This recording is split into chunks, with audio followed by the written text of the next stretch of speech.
Famous statistician John Tukey once stated, "The best thing about being a statistician is that you get to play in everyone's backyard." It's true. Statisticians get to work with researchers and data from a variety of disciplines. And while this keeps the work of a statistician exciting, it can also lead to some difficulties, particularly when trying to communicate between experts across multiple disciplines. This is why the best statisticians are also the best communicators. Our first speaker, Dr. Talithia Williams, has mastered the art of both doing and communicating about mathematics and statistics. Dr. Williams is an associate professor at Harvey University and the winner of numerous awards for teaching and speaking. Most recently, she was announced as the recipient of the 2022 Communication Award given by the Joint Policy Board for Mathematics. Dr. Williams earned this award in part because of her now famous TED Talk, Own Your Body's Data. She is also a previous winner of the Mathematical Association of America's Henry L. Alder Award for Distinguished Teaching. When not teaching, working with students, researching, or co-hosting the Nova Wonder series on PBS, Dr. Williams is advocating for women and individuals from minoritized groups to become involved in STEM careers. Her passion for encouraging women to explore mathematics and statistics can be seen in her book, Power in Numbers, Rebel Women in Mathematics. We are honored to have Dr. Williams kick off the 57th Nobel Conference. Hello, conference attendees. My name is Dr. Talithia Williams, and I'm so excited to be joining you today for the 57th Annual Nobel Conference on the big data revolution. I mean, what a fantastic topic. I especially want to thank President Bergman for hosting me, virtually at least, and also I want to thank the organizing committee members, professors Tom LaFaro, Carl Larson, and Lisa Heldke for all of your work in putting this together in the midst of a pandemic and creating such an awesome experience for us. So without further ado, let me share my screen with you and we can get started. Awesome.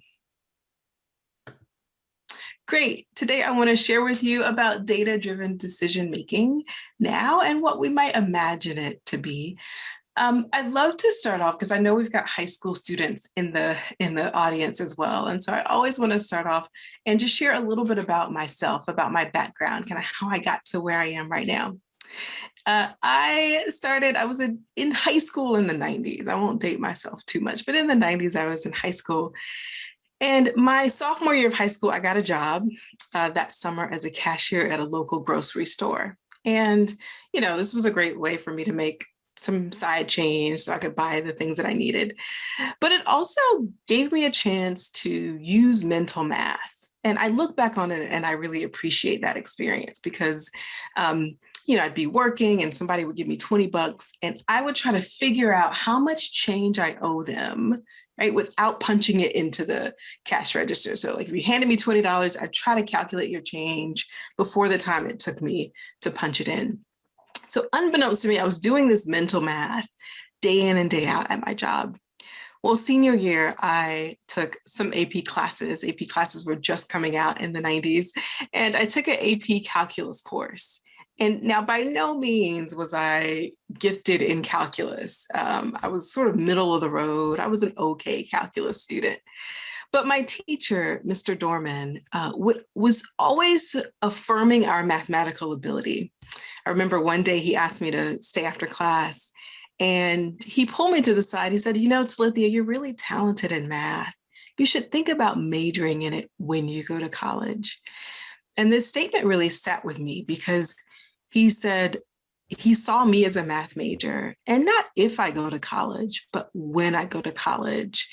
And to my 17-year-old self, Mr. Dorman, a man in his mid-60s, an old white man, you know, I thought, well, he had no reason to have to affirm my mathematical ability. Obviously, he hasn't graded my exam, you know, but in that moment, he made me feel like I could be a part of the mathematics community, and I really held on to that.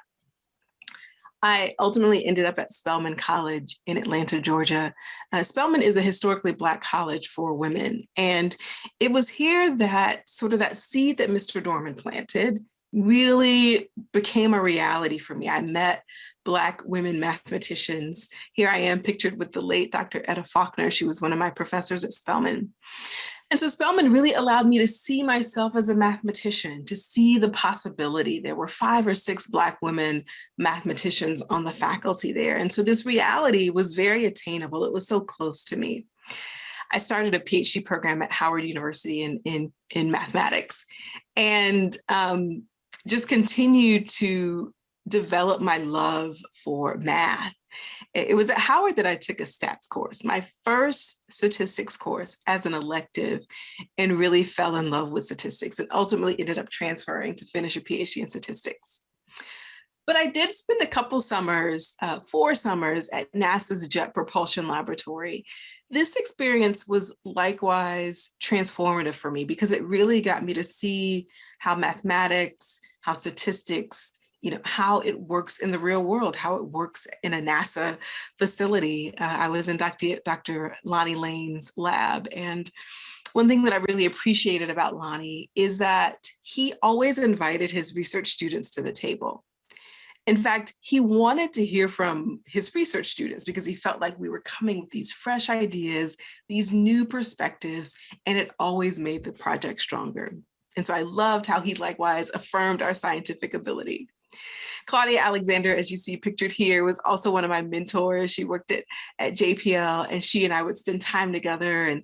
And she was really a visible representation of what I wanted to be. Like, great, I'm going to go get a PhD too, and I'm going to work at JPL, and I'm going to be right here with Claudia. I ended up finishing my PhD at Rice University in statistics. And here you see me pictured in the upper right-hand corner. That's my advisor, Dr. Kathy Inzer. And oh my gosh, my 2-week-old, we had a 2-week-old baby. And so I don't know how all of that came together. But this was a really exciting day for me because I was stepping out into the mathematical statistical community with my PhD, really launching, stepping into whatever the world was going to have for me. And I ended up out at Harvey Mudd College out here in sunny Southern California with my colleagues there. This is our Zoom picture, from our quarantined faculty meeting. But one thing that I love about our faculty in particular is that we really try to show people that we think that mathematical talent comes in all shapes, all sizes, all colors, all races, all genders. And so we really want a mathematics department that not only reflects our student body, but really reflects society. Because when I think back to my experience at Spelman and that nurturing that I got from Mr. Dorman, it was really that affirmation that I felt like this was a community. This is a place where I belong. I see someone who looks like me who's doing it, and I can do it too. I've got an amazing family that rounds me out and, keeps me, I would say keeps me sane, but I think they keep me borderline insane. I've got 3 wonderful boys and my husband, Donald.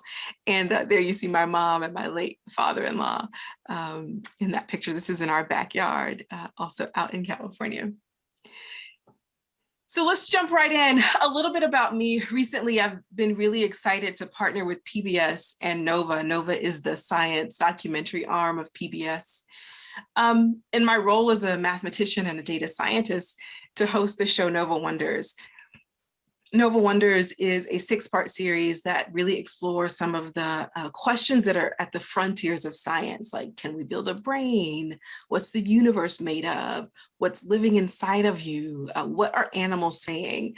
All these questions that come to mind. And the common thread in all of them is data. Right? So data shows up in each of these episodes. And as a statistician, I really got to play a big role in talking about that data to the public, getting them excited about that data and what that data can show us. I want to show you a clip from our Can We Build a Brain teaser. Here you go. Inside a human brain, there's about 100 billion neurons. And each one of them can connect to 10,000 others. And from these connections comes Everything. The human brain can compose symphonies, create beautiful works of art. It allows us to navigate our world, to probe the universe, and to invent technology that can do amazing things. Now, some of that technology is aimed at replicating the brain that created it. Artificial intelligence, or AI. But has it even come close to what these babies can do? For ages, computers have done impressive stuff. They crack codes, master chess, operate spacecraft. But in the last few years, something has changed. Suddenly, computers are doing things that can seem much more human. Today, computers can see, understand speech, even write poetry. How is all this possible? And how far will it go? Could we actually build a machine that's as smart as us? One that can imagine, create, even learn on its own? How would a machine like that change society? How would it change us? I'm Rana El-Kalioubi. I'm Andre Fenton. I'm Talithia Williams. And in this episode, Nova wonders, can we build a brain? And if we could, should we?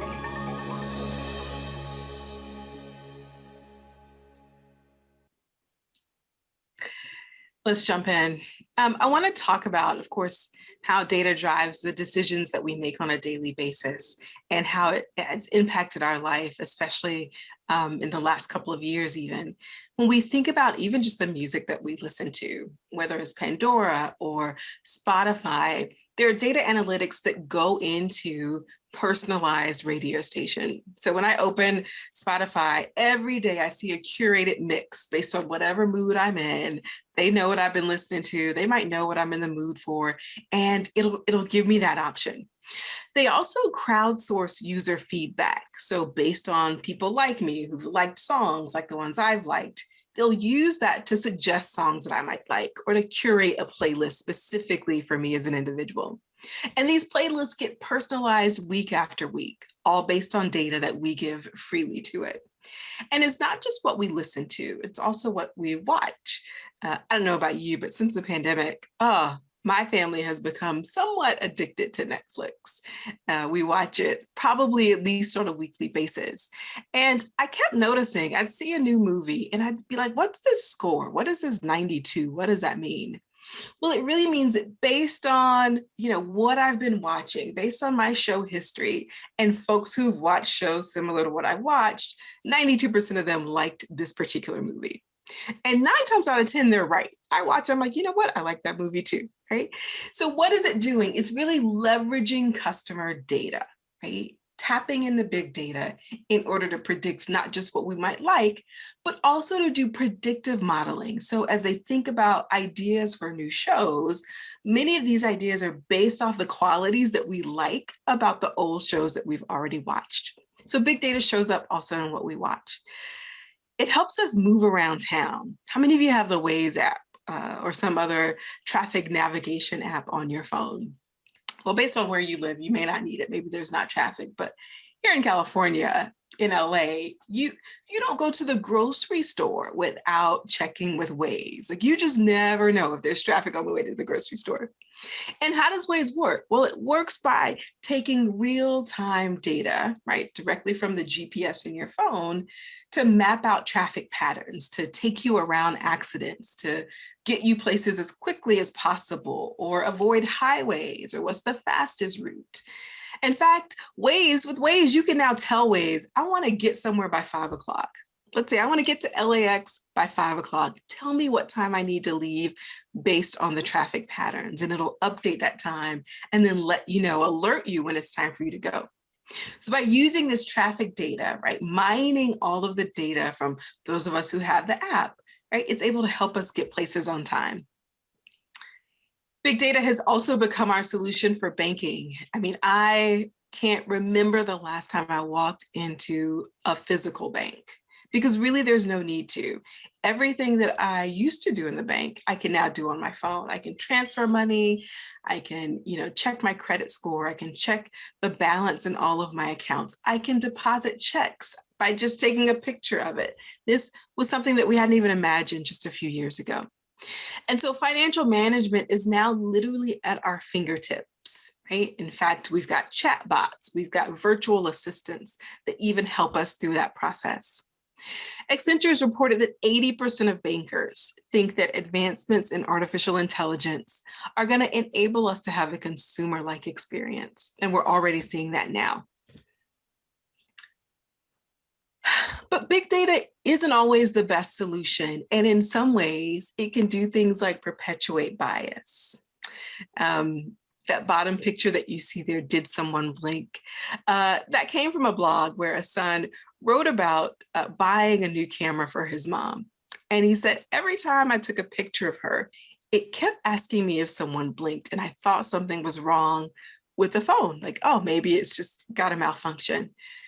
Well, come to find out, it's actually that the algorithm had been trained to flag eyes that were blinking, but it wasn't shown a very diverse set of people.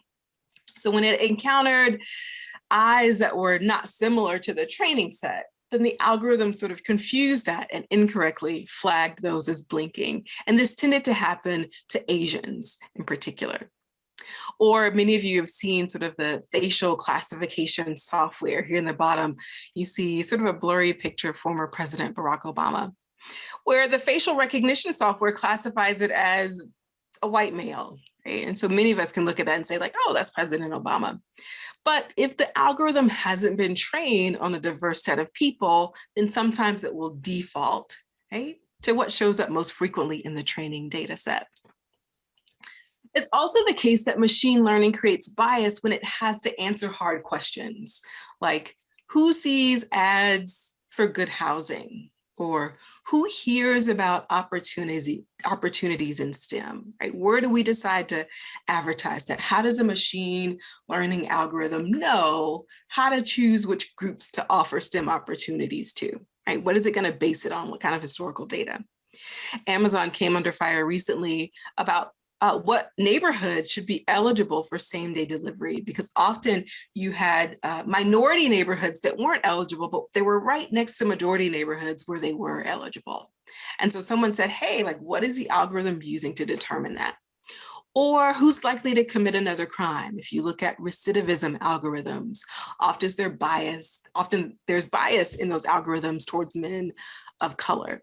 And so we have to be careful when we think about how we use data in our life, right? We're trying to use it to make things easier and simpler and remove bias, but sometimes that bias is built into the data that goes into it. Well, we've thrown this term data around, and in fact, the conference is all about big data, how big data has revolutionized society, and the speakers that are coming are going to talk even in more detail about that. But I want to give you an overview of sort of what is it that makes data big, right? When we talk about big data, why is it big? What makes it big? Well, one way to think about it is with this image of a glacier, right? What we know is really small compared to the rest of what we don't see, right? What's underneath. And so when we think about big data, it's really data that's too large or too complex to be uploaded into Excel, right? And graphed, right? So it's too complex to be analyzed with just a basic traditional data processing software. You can't just save it on your phone or save it on your computer, right? It's large and it's complicated. Part of what makes it large and complicated is what we refer to the V's. Now there's 4 or 5 or 6, depending on your sort of your school of thought. But the 4 that I like to think about are the following. First is volume, right? So part of what makes data big is that there's a large amount of it. There are terabytes, gigabytes, exabytes, all this huge data set that needs to be processed. And then second is the velocity of it. How fast is that data coming at you, right? That data in motion. It's streaming data. It's milliseconds to seconds that you're getting all of this huge volume of data. So how do you process all of that in real time?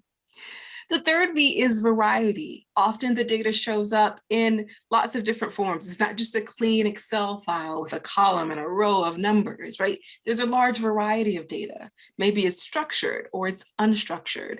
It might be text data, video data, audio data, multimedia. Maybe it's a tweet, it's a TikTok video, right? What does that look like? All of that is data. All of that is information in lots of different forms.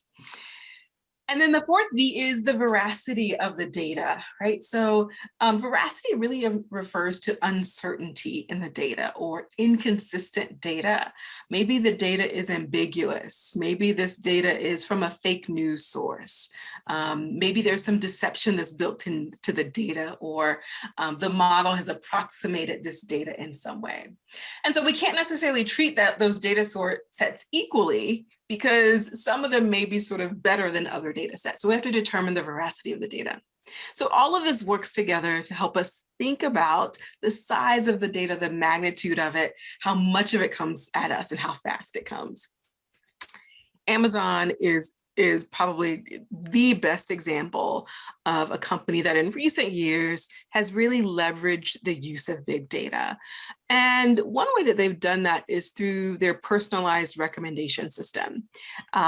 It looks at our previous purchases, looks at what we leave in our shopping cart, what do we put on our wish list, right? Uses all of this information to send you an email or suggest additional products that you might be interested in, right? So this power of suggestion really generates almost 35% of their sales annually.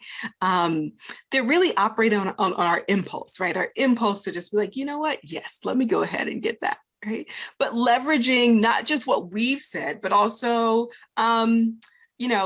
what folks have said who bought the product, right? How many times are you reading people's reviews? People you don't even know, right? I don't know these people, but they gave it a 4 out of 5. You know what? I'm going to give it a try, right?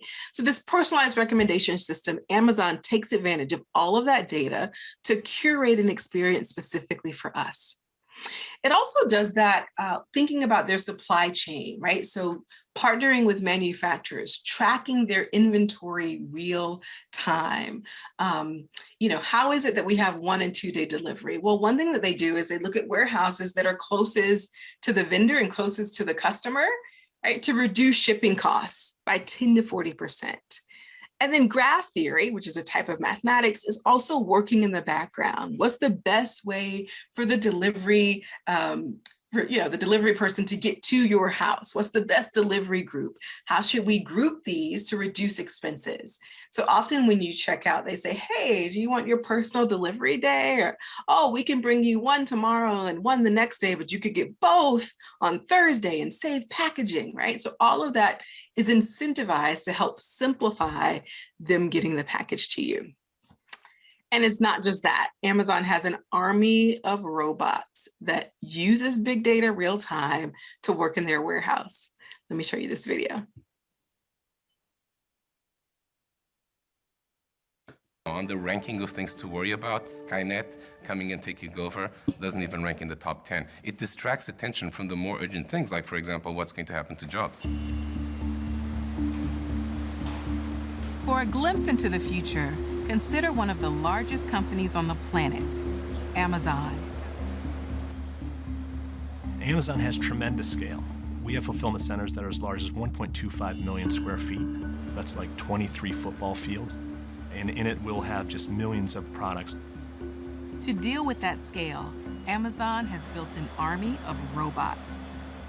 Like a marching army of ants that can constantly change its goals based on the situation at hand, right? So our robotics are very adaptive and reactive in order to extend human capability to allow for more efficiencies within our own buildings.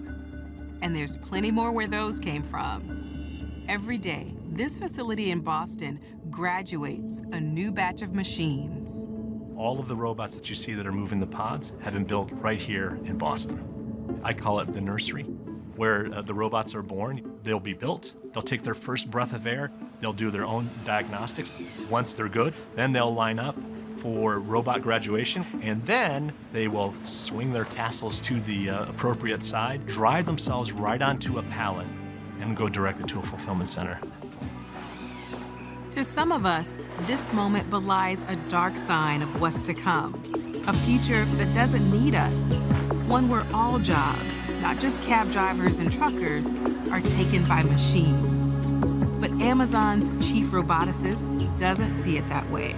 The fact is really plain and simple. The more robots we add to our fulfillment centers, the more jobs we're creating. The robots do not build themselves. Humans design them, humans build them, Humans deploy them, humans support them, and then humans, most importantly, interact with the robots. When you look at that, this enables growth, and growth does enable jobs. Certainly, history would seem to bear him out. Since the Industrial Revolution, new technologies, while displacing some jobs, have created new ones. While this is the predominant view in the AI community, some think it ignores the reality of today's world. There's a long history of technology creators assuming that only good things would happen with their baby when it went out into the world. Even if there are some new jobs created somewhere, the vast majority of people are not easily going to be able to shift into them. That truck driver who loses their job to a driverless truck isn't going to easily become an app developer out in Silicon Valley.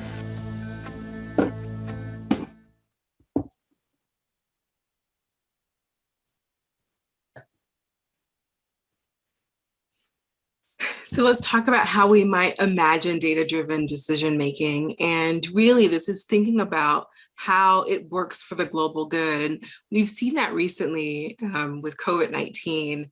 I don't know how many of you have seen the Johns Hopkins website, but they have a COVID-19 dashboard that has really put data at our fingertips. And you know, as a statistician, I'm excited to see how the community is coming together to support data visualization, but also to put it in the hands of everyday people. Too often, I think data lies in the hands of researchers. And so the truth and the transparency in the data reporting that's done on this dashboard site, I think it's a step in the right direction, because anybody anywhere can go here. They can see the total cases, the deaths, how many vaccine doses have been administered, where cases are heavy, where cases have gotten better, and not just in the United States, but all over the world. So really that ability to visualize data, to track data in motion, and to download the data, to play around with it, to get dirty with it, I think helps the public build trust in what we're doing, right? And by sharing that information openly, making it publicly available. Recent articles have come out talking about how sharing that health data is really for the global good. And this article talks about lessons that we've learned in the COVID-19 pandemic. And one huge lesson is that this pandemic, you know, while very personal for many of us, affected the globe, right? It affected every continent, every country, every race. You know, no one was you know, protected from COVID-19. And when we think about solutions, plans of attack for the future, because this isn't going to be the last pandemic, we really need to think about how we come together as a global community and partner and use this data to our benefit. One thing that this article in particular proposed was, you know, initially having scientific research, having new knowledge come within the context of some controlled access to data, right? So yes, let's give scientists a chance to do research and development, but then let's open that data up to the public. Let's create evidence-based policy. Let's rapidly review it and curate it and iterate through that process so that we can come up with best practices that everyone is on board in. And then they suggest the World Health Organization as sort of the international group to sort of lead the pandemic response. And so putting it in the hands of a group that's already put together, nations are already a part of the World Health Organization, but really using this as a way to build international communication, cooperation, and stakeholder support. And so thinking about how do we start to attack in the future? How do we start to share data, right? How do you share data across nations, across continents, right? Really, we need a plan of attack that works faster than it did with COVID-19. We need to get comfortable sharing our health data for the global good. Honeywell partnered with the state of North Carolina to really work together using data to figure out the best way to distribute the vaccines in the state. And what they looked at was how those operations worked, whether it was drive-through versus walk-in facilities, the vaccine sign-up process, on-site registration, medical data, right? Taking all of this into account to try to make that process as smooth as possible. one benefit that came from that partnership was that each time someone came, they got a barcode. And the barcode could be scanned at the vaccination site, and it would automatically link your medical records to your vaccination. They'd be instantly uploaded. So making that registration process much more efficient. So partnerships with different corporations, different companies and states and counties. And, a lot of these came about because we were open to sharing our data, sharing our modeling, sharing resources so that we could attack this problem. The National Academy of Medicine even wrote a pamphlet on health sharing to support better outcomes. And I love this quote from that article. They say the effective use of data is foundational to the concept of a learning health system, one that leverages and shares data to learn from every patient experience and feeds the results back to clinicians, patients and families, and healthcare executives to transform healthcare, and health equity. More than ever, the American healthcare system is in a position to harness new technology and new data sources to improve individual and population health. And so this is like a moment to come together and really be open about our health. And, one thing that we've even seen that maybe play out in social media, maybe you've had friends who've gotten vaccinated, and as soon as they do, they post a shot like, here I am with, a Band-Aid on my arm, letting you know that I have gotten the vaccine. Never before have we been so transparent about something that's so personal as vaccination. Like, when was the last time you announced, like, yep, got my teeth cleaned today, check it out, right? Rarely are we announcing our medical procedures in social media. And yet this pandemic has given us a new way to trust each other and to share openly with the data that we have. But data equity also raises questions. I mean, there are a lot of people that COVID-19 data has missed. Folks in developing countries, in third world countries, poor people, homeless folks. There's so many people who aren't tracked in the system because there's no access to that data, or maybe there's not technology there. We're not able to get to them to actually determine, right, how COVID-19 is affecting that particular community. And so for undergrad students and even graduate students, data equity, health equity is such a rich area because often we've got data surrounding certain communities, but we may not have data about that community. Maybe it's a community of undocumented folks, and so they're hesitant to go and get treatment because they don't want to expose undocumentation, or a community of homeless people where they really don't have access to it. So how might we use prediction modeling to determine, to estimate, right, what the COVID-19 load may be in those different communities? So lots of interesting problems around data equity that can really impact communities for the better. And there's a reason that mistrust exists in certain communities. How many of you have heard about the Tuskegee syphilis experiment? So in Tuskegee, it's really been hard, and in the South especially, but in the African-American community in general, it's been challenging to encourage and motivate folks to get vaccinated. In fact, early data showed that while 60% of white Americans were getting vaccinated, less than 6% of African Americans were getting vaccinated. And so why is that? What is that mistrust about? Why do people not have confidence in the data and the vaccine?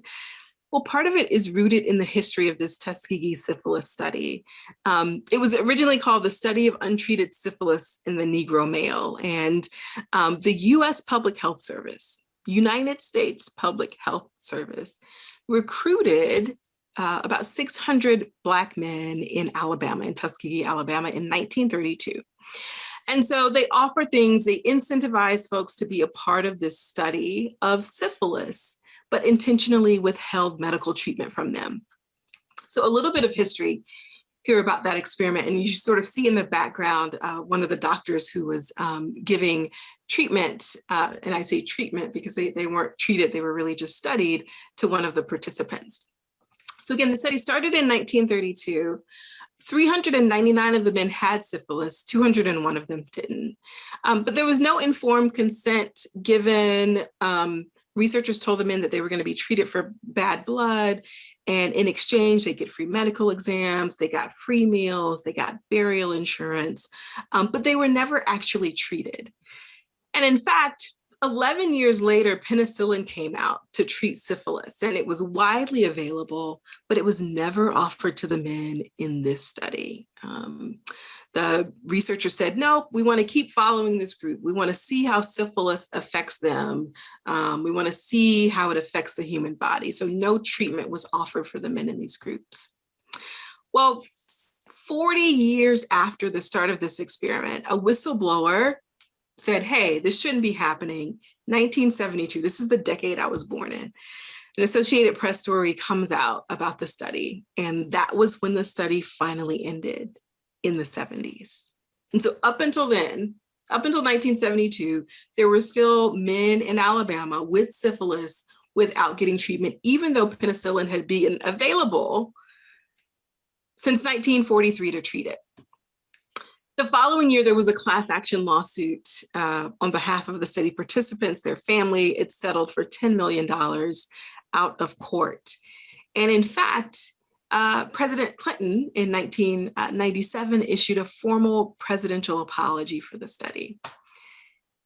And it was in this century, 2004, that the last study participant died. So think about that, being alive in the 70s, in the 80s, knowing that you were part of this trial, that you had syphilis, never got treatment because the researchers wanted to study the effect on the human body, on your human body.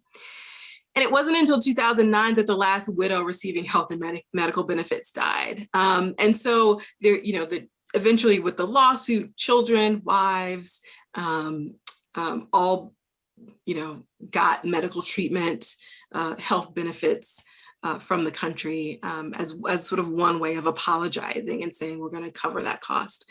But there's still children, 10 children at present, who continue to receive medical and health benefits because they had fathers who were a part of this study. And so when we think about why certain communities are mistrustful of getting vaccinated, some of this is rooted in very recent history. I remember growing up in Georgia, knowing about this, knowing people who were a part, having a grandfather that could have been a part of this study, right? And so how does that make you feel about when you hear the government saying, hey, we've got this new vaccine? Oftentimes, sometimes people in different communities are hesitant to try it because of how they've been treated in the past. But one person is really working to change this narrative. You may have heard of Dr. Kizzmekia Corbett. She formerly was at the NIH and now I believe is at Harvard's School of Public Health there. She was really at the forefront of the development of the Moderna vaccine and has been a champion for getting communities of color, people of color, those who are hesitant about getting the vaccine, really been a champion for advocating that they get it, and really a visual example to see an African-American woman at the forefront of the development has really helped to change different folks' perspective of the vaccine and how it may affect them. Here you see her with former President Trump and with President Biden. And I love this quote that she gives. She says, diversity matters, and it's not just a box checking exercise, but it really matters for the health outcomes of everyone. If we're all going to need to take the vaccines, then we should all be working towards them. And that's absolutely right. She says, science gets to the point where you can't understand it without understanding it in a human being. And this is a very sticky situation because the way that clinical trials have been performed before, particularly in Black people and in other marginalized communities, has not been fair. And so even at the forefront of developing the vaccine, she also recognizes that scientists haven't always done right by certain communities. Well, this leads me to my last point, which is how we might use data-driven decision-making to inspire future generations. And this has been a passion of mine for some time because I look at folks like Kizzmekia Corbett, who are really at the forefront of developing vaccines that don't just affect communities of color, but for the entire world. And so one of my passions has been, how do we get girls of color excited about STEM opportunities, excited about opportunities in data science and mathematics and computer science. And so when I got to Harvey Mudd some years ago, I started a Sacred Sisters STEM conference for girls of color. And this was really an opportunity to bring girls of color to our campus, to have them interact with professional women who were computer scientists or chemists or engineers, to share their experience, to help them see someone that they could identify with and develop a passion for STEM, to see someone like them who was doing the things that they're also passionate about. And so this conference we still do it now in April, a one-day Saturday conference. And it's wonderful also to get folks from the Harvey Mudd community to volunteer. So I'm often asking my students to come out on a Saturday and help me volunteer with these amazing girls and get them excited about STEM. One thing that we did was a little bit off the cuff, and I didn't realize this at the time. The first year that we had this conference, over 11 years ago now, we thought parents would just come and just leave their kids there, and we're like, come back later. We're going to have them from 8 to 3. And parents were just like, I'm not leaving my baby girl on this college campus. I'm going to stay right here. And so many of them just hung out for the day. And so we started doing a parent workshop and giving parents resources. We invited guidance counselors to come in and share scholarship opportunities. What are the top 10 questions you should ask your daughter's guidance counselors? And so our parent workshop started to blow up. Like, we would get parents who were like, yes, I'm going to be there for the parent workshop that ran side by side the girls' conference. And I love this comment that one of our parents gave in the evaluation. They said, I most enjoyed seeing the excitement and wonder in each young woman as they sat at the footstool of the women who are practicing and actualizing their dreams. Recognizing that the girls' conference can't hit everybody.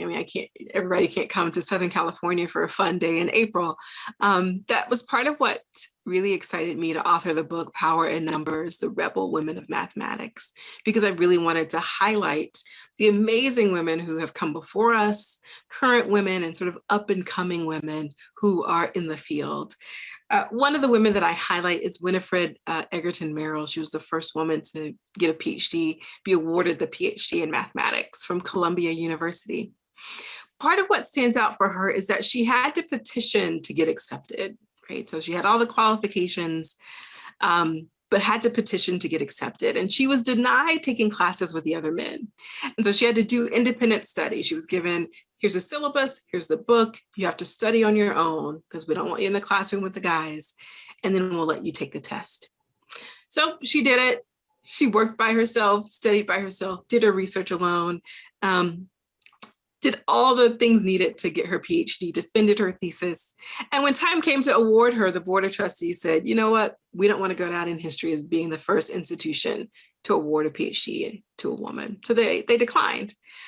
And so Winifred had to petition the Board of Trustees. She said, look, I've done the work. Here it is. I deserve the degree that I've worked so hard for. And finally, they gave in and granted her the degree that she had so rightfully earned. Well, this was a history-making event. And in fact, the New York Times wrote an article about her in 1886 when she graduated. And notice they included what she wore. They said she was modestly dressed in a walking dress of dark brown stuff, trimmed with velvet of the same material, and wore a brown chip hat, which had a pompon of white lace and feathers. Right? You're the first woman to get a PhD in mathematics. And what's the article about? What did you wear for your graduation? Okay.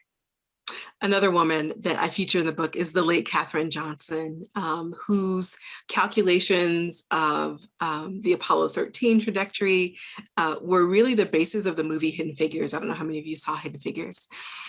And part of the beauty in featuring Katherine is looking back at some of these old NASA photos when we see these images of who was in the control room. Often it was white men. And yet to know that there were all these women, all these diverse women who were working in the background as human computers to make all the calculations so that these trips could take place. And so it's so wonderful to be able to share Catherine's story. She also recently got a Medal of Freedom from former President Obama, and to just share that even in the midst of segregation, of the experience that she had at NASA, she still wanted to use her mathematical talent for the betterment of society. And then I also highlight up and coming amazing mathematicians, of which Eugenia Chang is one of them. Here you see her on the Stephen Colbert show. I think this was How to Make Pie. She was showing them. And so she's really been at the forefront of being a math enthusiast, showing here's what we can do with math and data science. Here's part of what makes it exciting. I love this quote from her. She says, "I want to show everyone that math is fun and creative. It is not just about getting the right answer, that is about exploration and investigation." And so I really hope that you've enjoyed this talk. I really hope it's inspired you to not just think about how data is transforming our lives on a daily basis, but how it might change our lives in the future. And so thank you so much for your time today. This is a picture of our girls' conference this past year since we had to take it to Zoom. So I wanted to share with you all these beautiful smiling faces as we were learning more about STEM opportunities as well. Excited to take questions from you shortly. So thank you so much.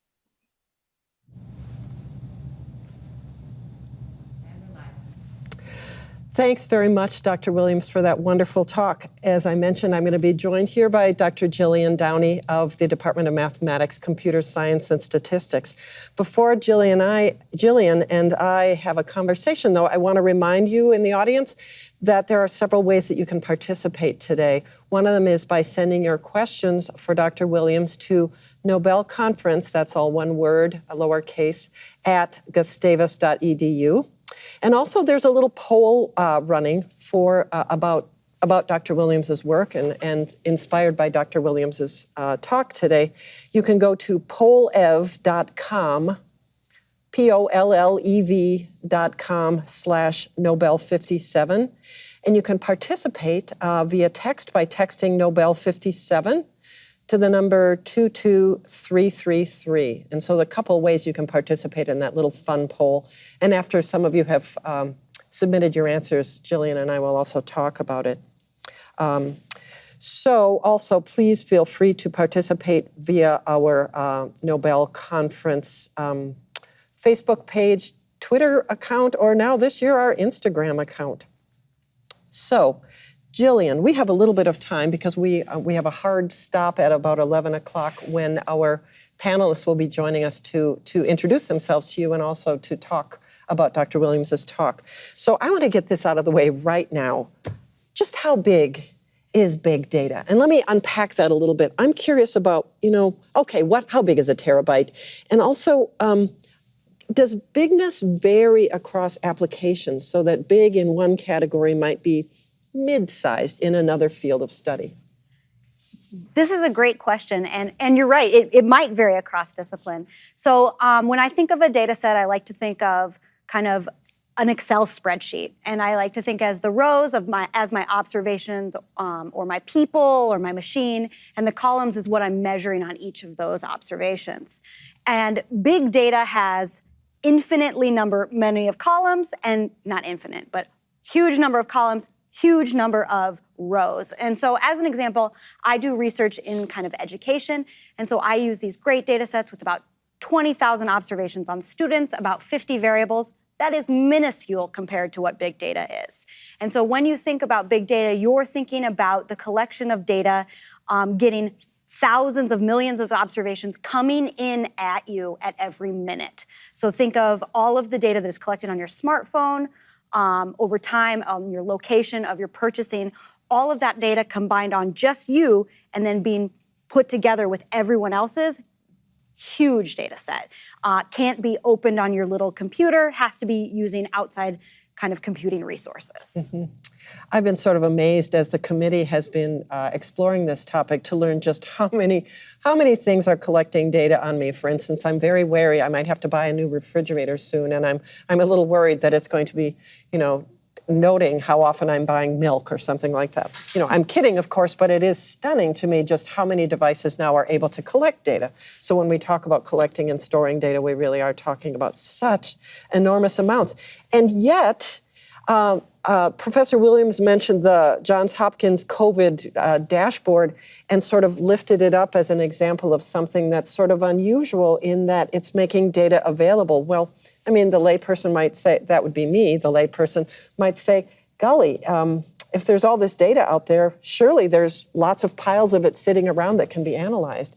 Yet she suggests no. Is that true? Yeah, so there are lots of piles of it sitting around.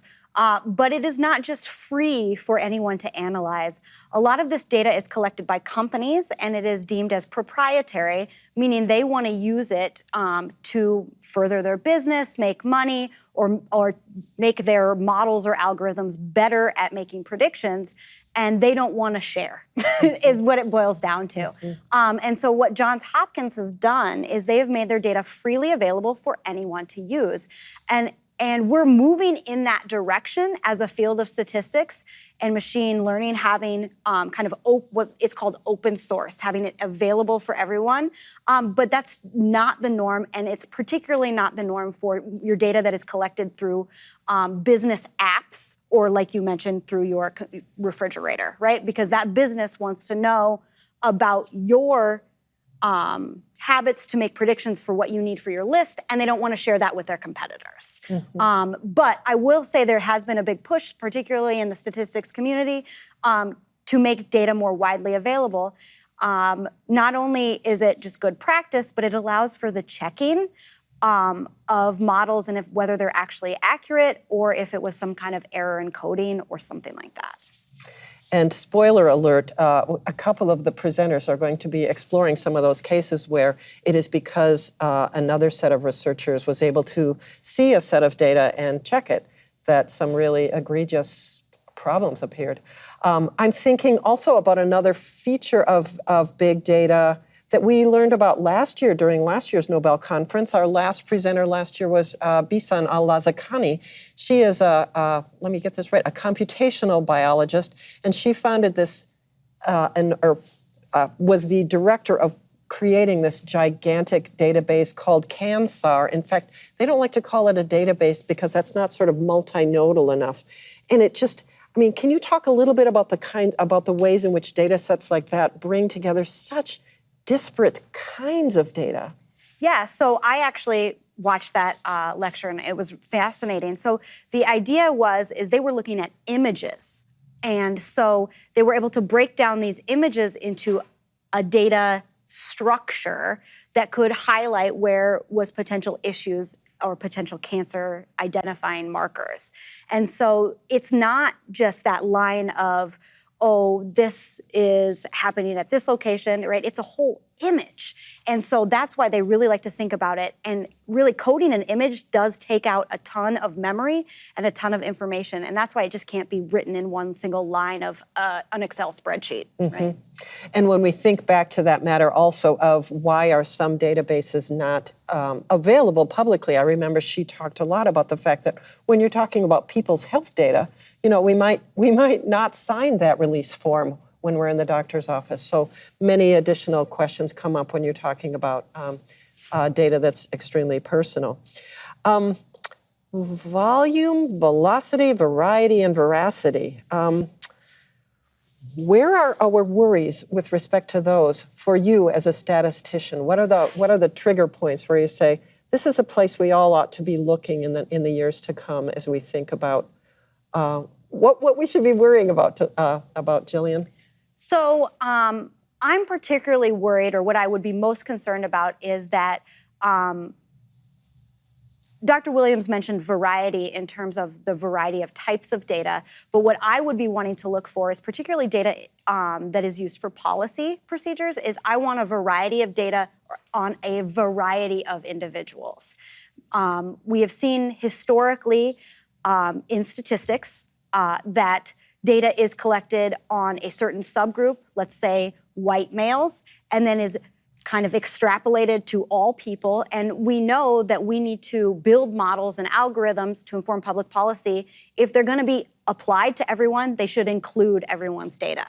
And so that's kind of where I would be most concerned. You know, it's funny to even think about, and this isn't big data, this is still relatively small data, but historically, a lot of the medical breakthroughs happened because of research on white men, and they just viewed women as smaller versions of men. And so they would just apply those breakthroughs to women, and it turns out that was pretty detrimental to women, right? And so and this also applies to people that are Black or Indigenous, right? We need all of these people, we need all of their data, and we need to make sure we're getting information if we're going to apply it and the policies to these individuals. Which comes to a technical term that Dr. Williams used and that I think would be really useful for us to hear you talk a little bit about, and that is a training set and training an algorithm. Can you explain what that means? And why is that such an important part of algorithm? And, you know, frankly, while you're at it, Jillian, let's just run over algorithm again, because that's one of those words we're all casually throwing off these days when we don't necessarily know what we mean. Yeah, so this is a great question. So let's say you have a huge data set, right? And maybe it's a data warehouse. And you want to build a model to predict some outcome. Let's go simple. Let's say you want to predict if a person is going to get a certain disease, right?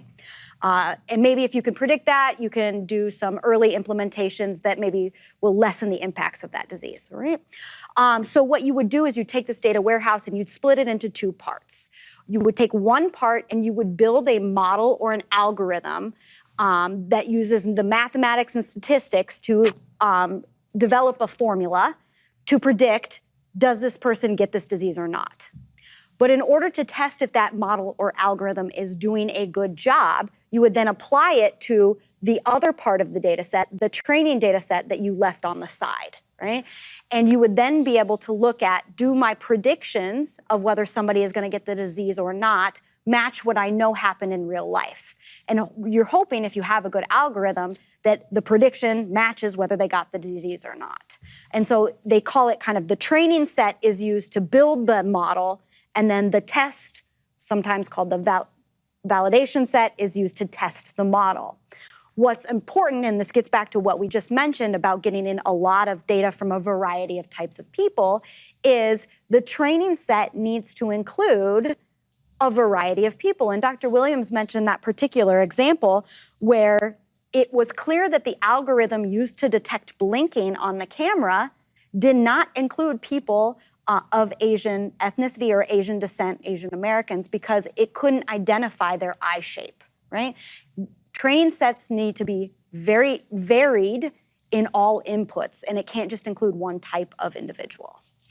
And oftentimes it seems like we come to understand that only after the fact. We come to realize the limitations of a set when the lights won't go on for the African American person in the office, for instance, to use one example that I've learned about. And of course that comes back to your earlier observation about the importance of data sets being public so that an independent source can come in and look at what our algorithms or what our models, our resultant models are saying and say, let me look under the hood here and figure out what was actually going on. Yeah, so this is starting to get us into some of the really important discussion that Dr. Williams included in her talk about things like the ways in which bias is built into our healthcare system and healthcare experimentation on human beings. So she talked about the notorious Tuskegee syphilis experiments on African American men. And I hadn't really thought about the ways in which that's not just a health experiment, right, a medical experiment, but it is also an experiment, if you will, a notorious experiment in statistics and data, which was really interesting for me to kind of reframe that in my mind as being about statistics. So, and obviously, again, as you've said, a small data example. So, are there lessons that we can take from those notorious and long ongoing experiments with African American men that can carry over to the realm of big data? What are the lessons we can take away from that? So this is a great question. I think the first thing that we need to realize it is the history of statistics and statisticians. One of the founding fathers of the study of statistics, R.A. Fisher, is a known eugenicist in that he believed that there was a type of person that should be allowed to breed and they had specific good qualities, and there was a type of person that shouldn't be allowed to procreate and they should be sterilized.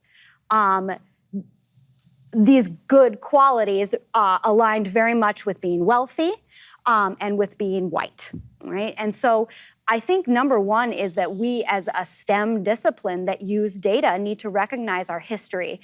And we can think that R.A. Fisher did a good job developing methodologies while vehemently disagreeing with his eugenics policies. I think that's number one, is knowing our history. I think number two is like, what do we take from these past experiences or these past experiments is, I've started reading a book by Catherine D'Ignazio and Lauren Klein called Data Feminism, and I really love that they highlight data science by whom, for whom, and with whom in mind. And so what they're saying there is, who is doing the data science? And they're wanting all types of people to be involved in the data science. And what is the outcome of this data science? Who is it being done for? It should be done for, if it's done for everyone, then all types of people should be involved in kind of its production. So going back to the Tuskegee experiment, that statistical model was done on Black men for the advantage or for the knowledge of white male doctors, right?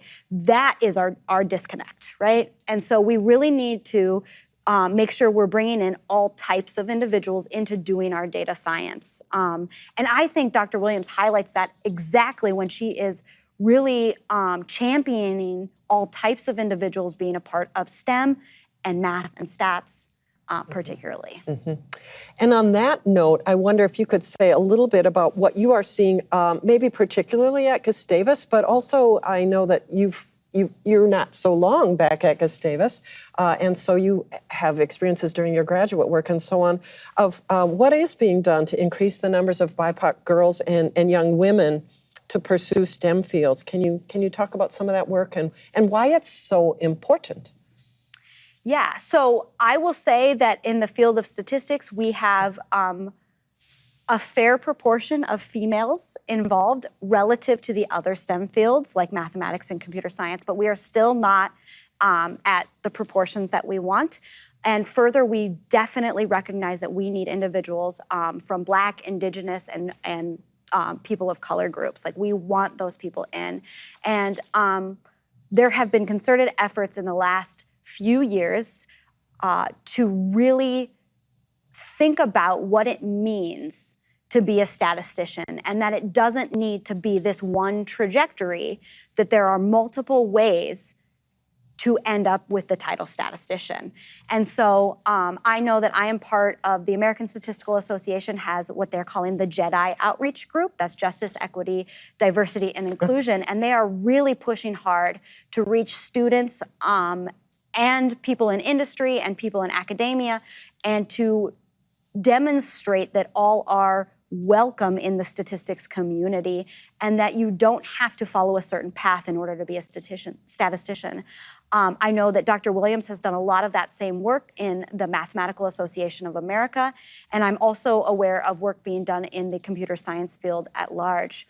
Particularly at Gustavus, I believe that Tom LaFaro, our co-chair of this Nobel Conference, is also the department chair of the Mathematics, Computer Science, and Statistics Department. And he has really pushed for us to think about ways that we can be more inclusive in our teaching. And so I think it's thinking about inclusive teaching practices, thinking about ways that may be different for us, but better for students, can increase that diversity. Mm-hmm. And with respect to that matter of teaching, not to put you on the spot, but you were just, Monday is Indigenous Peoples Day, and you mentioned that you focus on specific topics in your, is it Introduction to Statistics class? Could you tell us a little bit about that? Yeah, so I think and this again gets back to this history of statistics, is a lot of students don't realize what terrible things statisticians have done in the name of statistics. And so I like to highlight that there are a number of articles about people going to reservations where indigenous people live and just doing studies on them without their consent, without getting approval. And then I talk to my students about the appropriate way to do human subject research is to go through an institutional review board and have all of your steps approved by kind of your institution. And so I know that at Gustavus, we have an institutional review board that oversees all of our human subject research or any professors wants to do. But that doesn't necessarily mean everyone across the world follows those practices. And so I think it's just really important for students to understand that the history of what has gone on, and then kind of sometimes it still happens. And so it's in effect making it aware so that we can be better. Mm-hmm. And when you think about, again, I know that you've been very clear to say your research is small data statistics, but hypothesizing, can you talk about what are the differences that happen when we scale up when it comes to those kinds of ethical questions or the kinds of challenges? Can you speak to that at all, Jillian? And I don't want to put you on the spot. Yeah, so when I do my small data research in statistics, I'm often fitting models where I try to make them, or I'm typically fitting a model where the coefficients or the model parameters are interpretable. So as an example, I fit a model to look at retention in college students, that is whether they graduate in 6 years or not. And I find out that the variable socioeconomic status is significant. And so then I can interpret that based on the value that comes out for the parameter. And I says, for students with higher socioeconomic status, they are more likely to graduate. Once you get with such big data sets, it becomes harder to fit, not harder, or not impossible, but a little bit more difficult to fit an interpretable model. And we as kind of computer scientists begin to rely a little bit more on the computer to tell us what's significant, and we're less concerned with the interpretation of the parameter, and we're more concerned with the prediction of the outcome. And so I will be honest, our speakers know much more about this machine learning than I do, but it's my understanding that when you're concerned with just the prediction, you're less concerned with kind of explaining why it turns out that way, and that's when you can get into hot water of, is this prediction really based just on race, or is it actually helping predict whether a student will graduate or not? And so, like I said, our speakers are much more knowledgeable than I am, but I can see how it becomes more difficult to do the interpretations and easier to kind of get in some hot water there.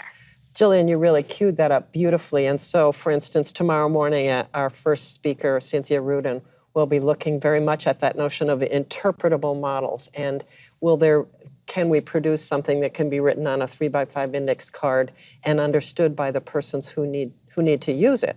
As a philosopher, I must say I find that really interesting because I'm immediately wondering, again, is that question of interpretability, is that really situation specific so that I don't need to understand the 3x5 card that the surgeon needs to understand, for instance? This is a really, really interesting issue, and Jillian really cued that up beautifully. So look forward to a discussion about that. And I had something and it went away in the midst of that. Gosh darn it, Jillian. What have we not explored? Well, I know one thing we haven't explored are those adorable robots and this notion of machine learning. So is the description of Amazon U or whatever he called it, are those robots, is that an illustration of machine learning, or how do we describe what those robots are doing as they're going to school? Right. So it's my understanding that they are learning as they go to school. And that's what it's literally, you are teaching the machine to do what you want it to. As a simpler example, my colleague, Melissa Lynn, who will be one of our presenters here soon, introducing one of our speakers, taught a great J-term course that was Introduction to Machine Learning at Gustavus. And we joke because one of her students did a machine learning project called Hot Dog or Not a Hot Dog. and it was silly, but really what they were doing is they were training the computer to recognize, is this a picture of a hot dog or not? And so, I mean, and it actually takes quite a bit of skill, right? Yes, it and does. so that's what that's a small, silly example of what they're doing. They are training these robots to know when to turn left, when to turn right, when to grab something. And it takes more time than it does to just train it, is this a hot dog or not? But same idea there. You are literally teaching the machine what you want it to learn.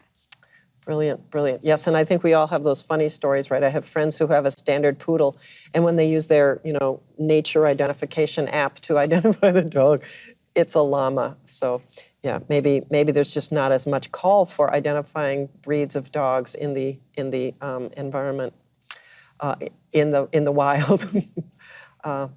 So, what have we not talked about that you feel like for someone who's coming to the topic of data, big data, afresh, right? We are open books, we are blank pages waiting to be inscribed.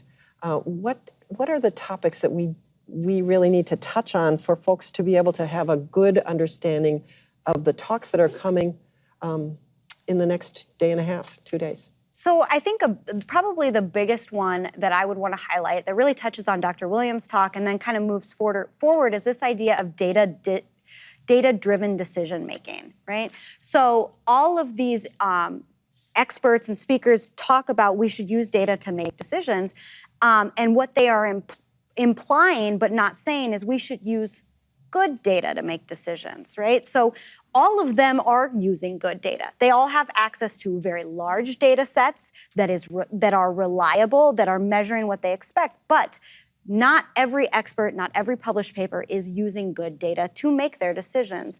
And so I think the thing that I would want people to be most aware of is kind of how to discern between good data decision-making and less than good data decision-making. And this, again, gets right back at the idea of who's included in that data set or how many observations or the biggest thing that I harp on my students all the time is what I call scope of inference. If you have all of the data in the world, measured every variable you can possibly think of on all of the standard poodles, great. You can predict how long the standard poodle is going to live. You can predict any health outcomes. But you can't then try to use that data set to make a prediction about a bulldog. Right? That doesn't make any sense because it's not a good data set for that prediction. And so I think that's the key is your scope of inference depends highly on where you are getting your data from and what is represented in your data. And also it seems like time is going to be a variable, as one of our later speakers today is going to say, don't be trying to predict the year 2525 if man is still alive with your set of data about COVID, for instance, because really tomorrow is about as far as we can sometimes predict. You mentioned data-driven decision-making, which brings us to the poll. And just a reminder to our audience to please take that poll. You can go to pollev.com/Nobel57, or you can text Nobel57 to the number 22333. And I'm wondering if we have any poll results yet for that poll of Dr. Williams. The question was, the phrase data-driven decision-making suggests that you can make more informed choices when you analyze the full range of data available.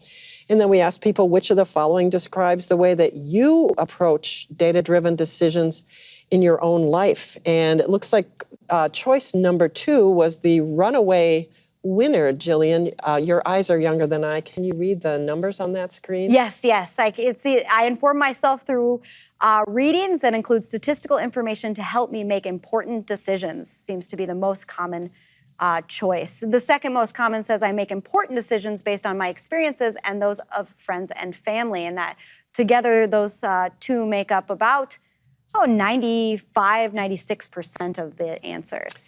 And interestingly, I am comfortable with machine learning and artificial intelligence programs making important decisions for me.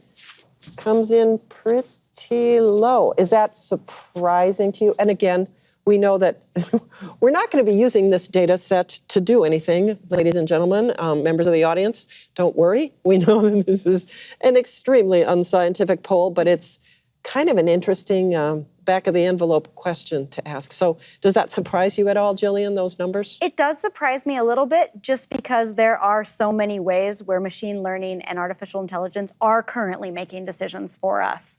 And so I think that a lot of people don't realize how often those machine learning techniques are in fact utilized, particularly anytime you jump on a technological device. Health care devices or some of those kinds of situations.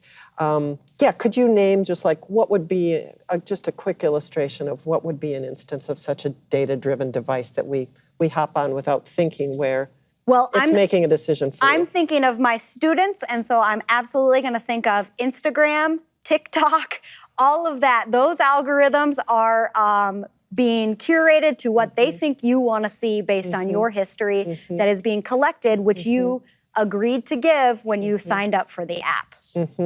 And down the road, there's going to be some important decision making that you are going to maybe be making, and you didn't even sort of realize the degree to which that came out of your TikTok participation, for instance. Yeah. So this has been a really interesting conversation. Dr. Jillian Downey of our Department of Math, Computer Science, and Statistics. And it looks like we are ready to move to the next portion of our conference, the panel discussion. And so we're going to do that magic thing in which Tom comes and takes the place of Dr. Downey, Jillian Downey. So thanks so much, Jillian, for participating in this discussion. It was really helpful. Thank you, Lisa. Appreciate it.